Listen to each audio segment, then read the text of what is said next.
जय श्रीराम। ग्रह जगତରେ मंगल ठारू शनि पर्यंत 5टी तारा ग्रह यथाक्रमे मंगल, बुध, बृहस्पति, शुक्र एवं शनि वक्री होता।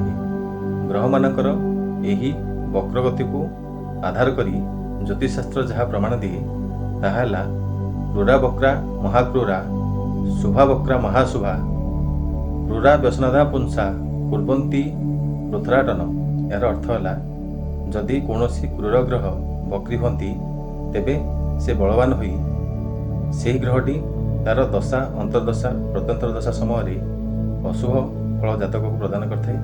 ଯଦି ଶୁଭ ଗ୍ରହ ବକ୍ରି ହୁଅନ୍ତି ତେବେ ତାର ଦଶା ଅନ୍ତର୍ଦଶା ପ୍ରତ୍ୟନ୍ତର ଦଶା ସମୟରେ ସେ ଜାତକକୁ ଶୁଭଫଳ ପ୍ରଦାୟକ ହୋଇଥାନ୍ତି। ଶନିଙ୍କ ବକ୍ରଗତି ସମ୍ବନ୍ଧରେ ଆମେ ଆସନ୍ତା ଭିଡ଼ିଓରେ ଜାଣିବା। ଜୟ ଜଗନ୍ନାଥ।